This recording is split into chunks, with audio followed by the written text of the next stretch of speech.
My husband was allergic to dairy, couldn't go near anything with milk in it. Our first year of marriage, I made him a milk pudding by mistake. He lost it, asked me if I was trying to kill him. After that, not a single dairy product ever crossed our threshold again. Then tonight, at his promotion banquet, he took a full glass of milk from his assistant's hand and drank every drop. I wasn't surprised. I turned and said a divorce agreement in front of him. Every friend and relative at the table rounded on me at once. Morton grabbed the glass and flung the milk straight into my face. Lottie noticed I'd been drinking too much and poured me a glass of milk for my stomach, out of kindness. And you lose your mind over that? She's married, Paula. She has a child. You're really going to sit here and act jealous of a married woman? I let out a quiet laugh, turned, poured another glass of milk, and placed it in front of him. Since you love it so much, go on, drink up. Morton's eyes dropped to the glass in my hand. His jaw tightened. Then he slapped it out of my grip, and it shattered across the floor. I drink at those dinners for work, for you, so you can have a better life. You don't give a damn about that. But the second I have one glass of milk to settle my stomach, you're waving divorce papers in front of everyone? Murmurs rippled down the table. Heads shook. Someone near the back muttered loud enough for me to hear. We all know how hard Morton works. He drinks himself into stomach bleeds at business dinners just to provide for Paula, and this is how she repays him? Morton's famous for how good he is to his wife. I heard he specifically hired a married assistant with a kid so Paula wouldn't have anything to worry about. Lottie Galloway stepped forward, eyes glistening with practiced hurt. Paula, I'm married. My baby is a year old. How can you still be jealous of me? I just saw his stomach was bothering him and poured him some milk to help. If that upsets you, I won't do it again. That's all. I raised my hand and wiped the milk from my face.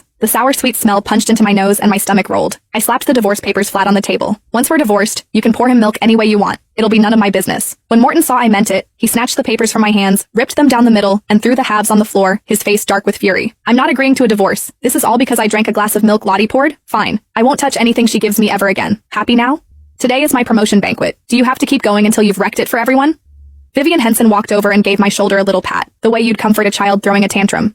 Paula, sweetie, you're a housewife. You need to know when enough is enough. If you actually go through with this, you'll never find another man half as good as my brother. Not if you searched for the rest of your life. My mother-in-law fixed me with a cold glare. You've been married to Morton for 3 years. He won't even let you set foot in the kitchen. Every morning he gets up early to cook your breakfast before work. Every night he comes straight home and makes you 3 dishes and a soup. He won't even let you wash a single pair of his socks. You're his wife, and while he's out there wrecking his health for his career at those dinner tables, you don't bat an eye. But the second his assistant pours him 1 glass of milk, you throw a fit about divorce? Are you even human? Her words landed, and I felt every gaze in the room settle on me like a weight, open, undisguised contempt. I looked down at the milk stains still drying on my clothes, and the backs of my eyes burned. In everyone's mind, landing Morton Henson was the luckiest thing that had ever happened to me. The man every wife wished she'd married. 3 years of marriage and he'd handled nearly every chore, kept me sheltered like a hothouse flower. And the whole time, this so-called perfect husband was making my life a joke. My gaze hardened. I pulled up the divorce appointment on my phone and sent it to Morton. Whether you agree or not, I'm ending this marriage. Tomorrow morning, 10 o'clock, the courthouse. Show up, or I file for divorce through the courts. Morton froze for a beat, then softened his voice and reached for my hand, coaxing me the way you'd calm a child mid-tantrum. Come on, I know you're just jealous. You want me to prove I care. I promise. From now on, I won't drink anything anyone else pours for me. Only yours. Okay? My stomach turned. I pulled my hand free, turned around, poured a glass of milk, and set it down in front of him. Then drink this.